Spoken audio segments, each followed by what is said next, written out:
Eu queria saber o que tava passando na cabeça do Bolsonaro nessa hora aqui, ó. Tá com a mãozinha aqui, ó. Falei assim, gente.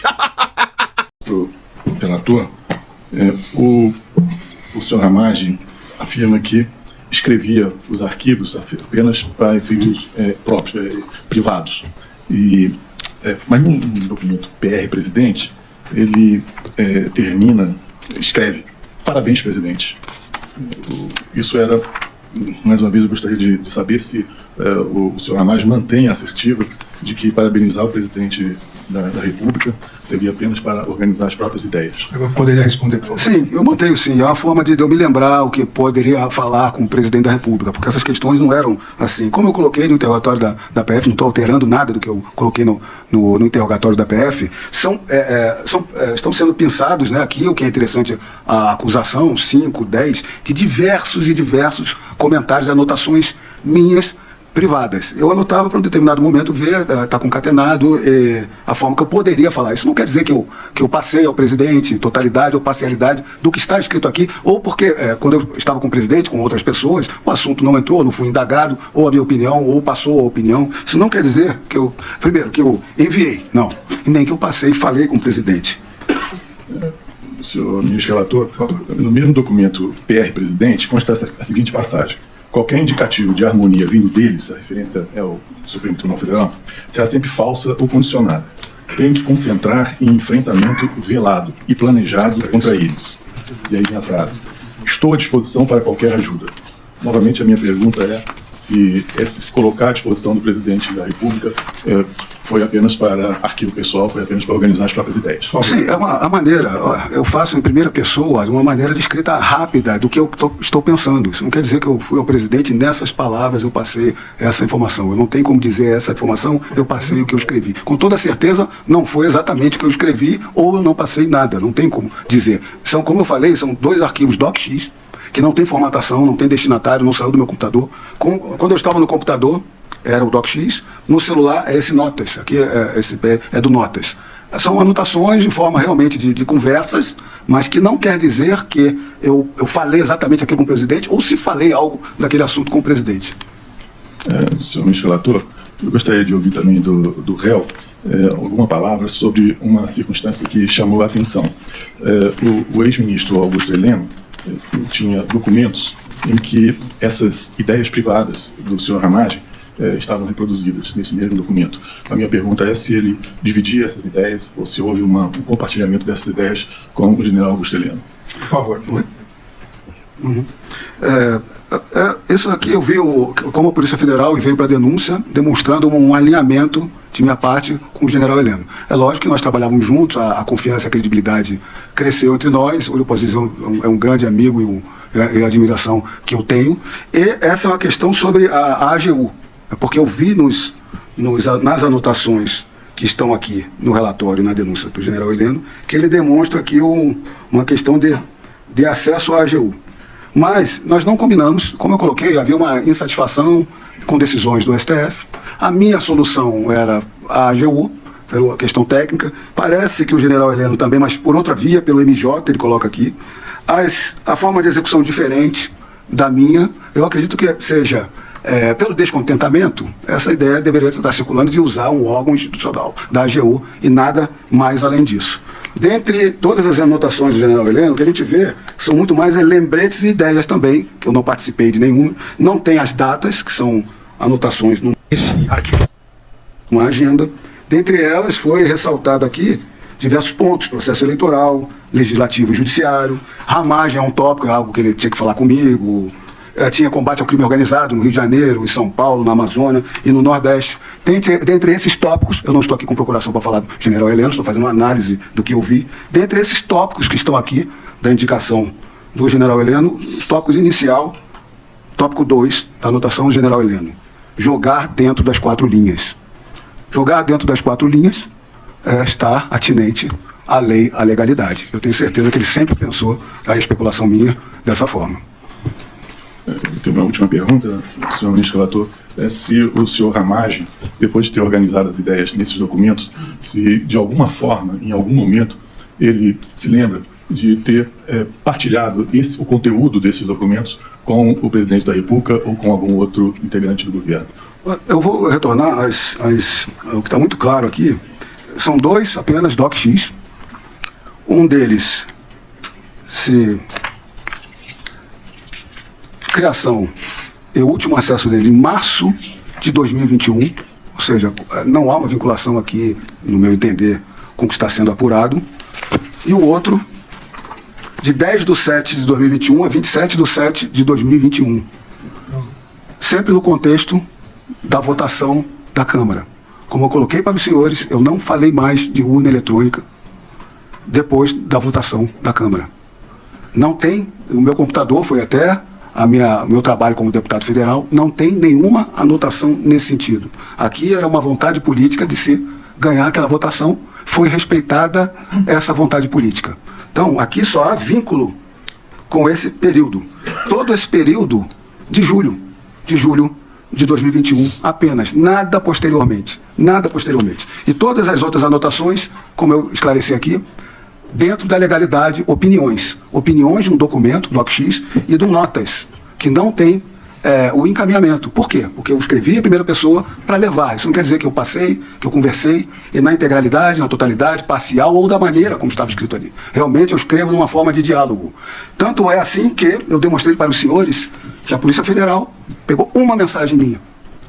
Você pegou uma mensagem minha desse aqui, porque eles vasculharam todas as outras mensagens, no meu entender. Essa única mensagem é o vídeo que eu passei para o presidente da República. Passei o vídeo e escrevi exatamente o que o advogado dos peritos colocou, da ipsis literis, numa audiência aqui no Supremo Tribunal Federal. Então, de tudo que foi angariado, de 3 anos da ABIN, da minha campanha eleitoral, de todos os dispositivos, se resume a 2 DocX e um arquivo notas, que eles só resultam em um encaminhamento ao presidente, que cortaram a página, omitiram no relatório que eu expliquei aqui para os senhores. Essa é a prova contra mim, única, que não é prova. É uma audiência que eu expliquei para eles no plenário do Supremo Tribunal Federal, de uma discussão do teste público de segurança. Senhor Procurador. Muito obrigado, senhor presidente. É tudo. Eu passo, então, a palavra às defesas, inicialmente ao advogado do réu colaborador, doutor Jair Alves Pereira.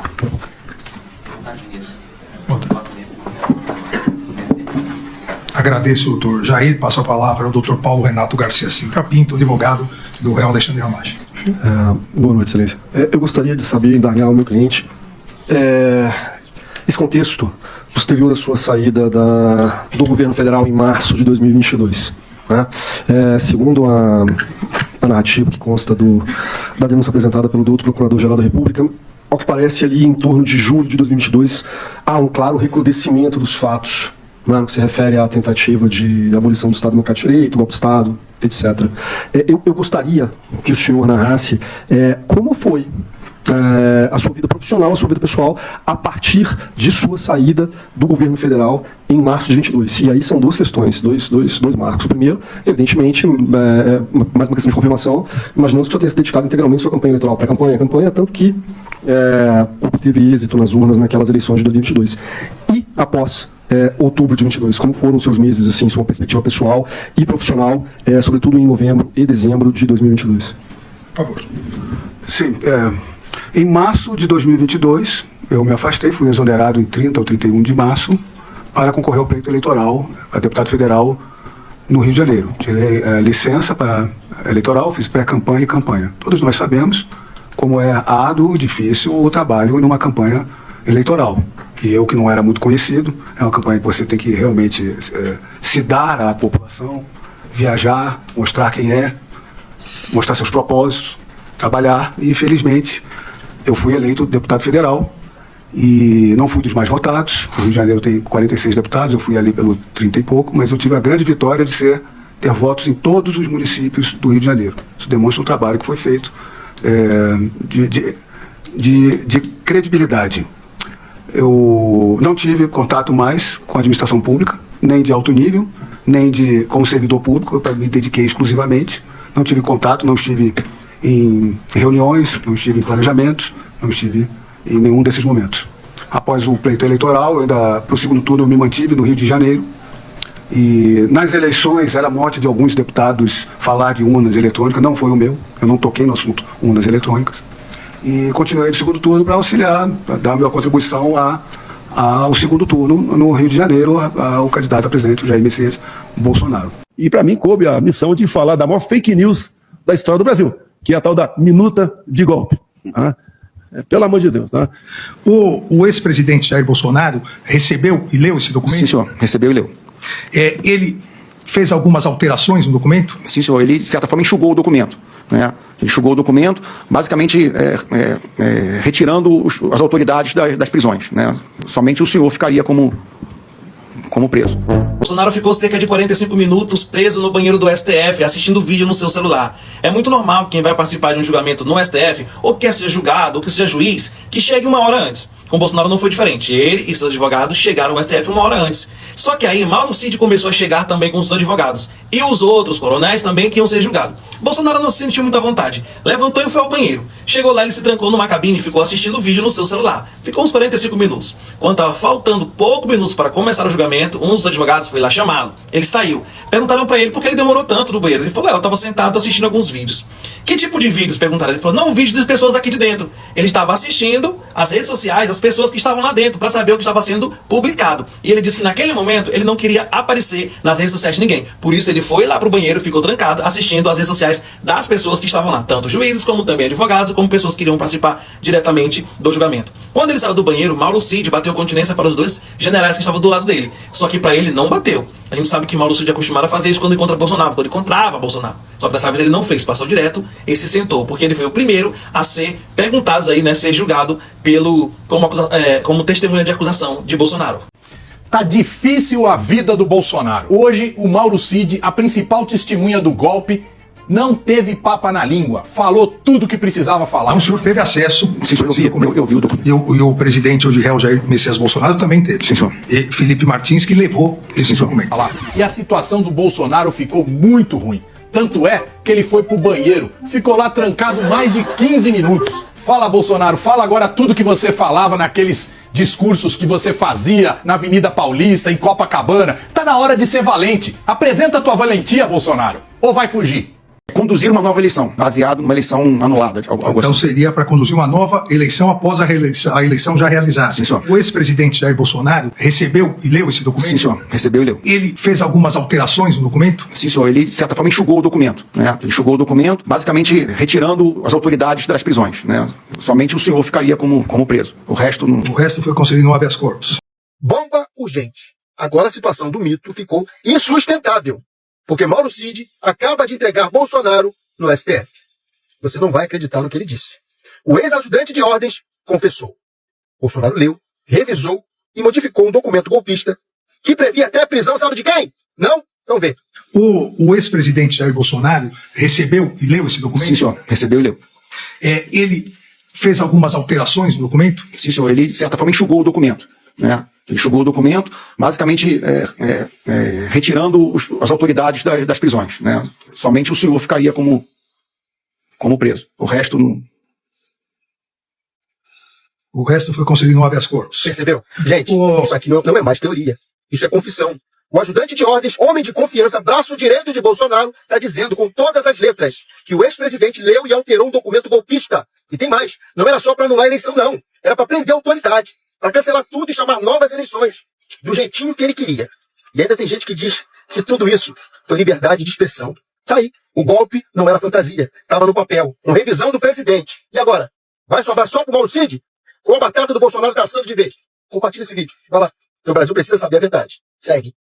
Cláudia Cremosa Croves, corre aqui que o pintinho do Bolsonaro tá cantando no depoimento para Alexandre de Moraes. Entregou a cabeça de geral, principalmente do mandatário do golpe, Satanaro, o brocha-geral da República. Menina, olha aqui as imagens que eu trouxe agora para você e compartilhe muito, porque pode ser até que role aí uma prisão preventiva. E aí no final eu falo para você que eu estou esperando. O senhor disse que previa a decretação de prisão de determinadas autoridades. Quais seriam essas autoridades? Ministro, basicamente, vários ministros do STF, o presidente do Senado, acho que o presidente da Câmara não, mas eram de várias autoridades, assim, tanto do STF como do Legislativo. O ex-presidente Jair Bolsonaro recebeu e leu esse documento? Sim, senhor. Recebeu e leu. Ele fez algumas alterações no documento? Sim, senhor. Ele, de certa forma, enxugou o documento, né? Enxugou o documento, basicamente retirando as autoridades das prisões, né? Somente o senhor ficaria como Parece que a casa caiu de vez, hein? Agora está provado mais do que nunca que Satanário não fazia parte do golpe, mas sim era o cabeça do golpe. Imagina Alexandre de Moraes vendo ele dizer só o senhor ficaria preso. Pingou a crowd. Agora o que eu quero ver mesmo, né, é o cuspe caindo bem na cara dos bolsonaristas que ficaram falando um monte de janja, mita de porque ia visitar a Lula na cadeia. E aí a Soninha toda pura, micheranha, indo de lingerie novinha fazer visita íntima para o presidiário de estimação dela. Ai, bicha, o mundo não gira, ele capota. Ui, babê. A primeira parte do depoimento do Mauro Cid hoje no julgamento lá no STF de Bolsonaro parece que não vai afetar só Bolsonaro. Vai afetar também diretamente Carla Zambelli, que está lá no exterior tentando, de alguma forma escapar da sua condenação. Isso porque Mauro Cid disse hoje que sim, com certeza Carla Zambelli levou o hacker, aquele hacker, vocês lembram? Em 2022, no auge das eleições, para conversar com Bolsonaro. Bolsonaro queria saber se existia uma capacidade, uma possibilidade, de entrar no sistema eleitoral para modificar os votos. Carla Zambelli conseguiu esse hacker na internet, fez com que o hacker criasse uma nota falsa dentro do grupo da PGR dizendo que Alexandre de Moraes estava sendo preso. Lembra dessa fake news que a direita lançaram? Pois é, e juntamente nesse pacote tinha um hacker.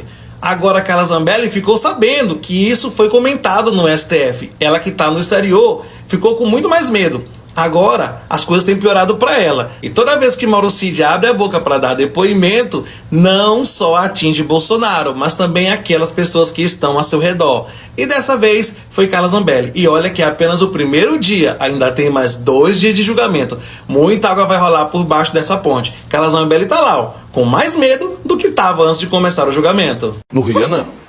Se você rir.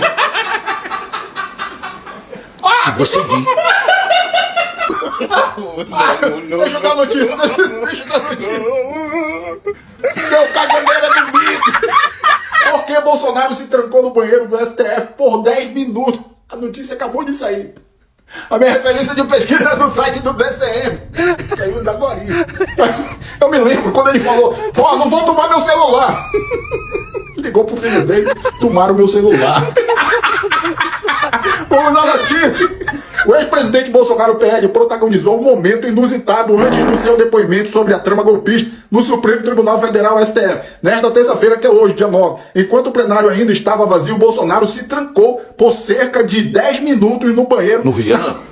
Se você rir. Onde assistir a segunda Folha de São Paulo, vídeo das redes sociais. Ficou assistindo lá de dentro, pelo celular. O episódio ocorreu meia hora antes do início das audiências que investigam crimes contra a democracia. Ao sair do banheiro, Bolsonaro... Não, ele sempre fedeu, né? Bolsonaro encontrou um plenário mais cheio. Cumprimentou, porra, já pensou? A mão, depois de ter levado a bunda, pegado a mão do senhor. Eu não pegava, não. O ex-presidente Bolsonaro abraçou os generais Augusto Heleno e o Paulo Sérgio Nogueira, ex-ministro do seu governo, e deu um tapa nas costas do tenente-coronel Mauro Cid, que lhe bateu continência. Olha só, coronel Mauro Cid bateu continência, né? A cena contrastava com a tensão do momento. Já que os acusados estão proibidos de conversar entre si por decisão do ministro Alexandre de Moraes, relator do processo. Galera, Bolsonaro se cagou. Ó, não vai demorar muito, ele vai bater no hospital. Pode preparar, porque de hoje, meu irmão, ele vai fazer outro reality show daquele. Tá preparando outro reality show, né? Mas, ó, o Xandão tá de olho, tá? Com a fuga da Zambelli, o Xandão agora não vai mais brincar, não. Porra, a Zambelli abriu as portas, né? Para que o Xandão acordasse de vez, ele e o Paulo Gonet. Conte! Bota pra compartilhar, que o gado fica doido. O mito se peidou, se cagou. Tamo junto.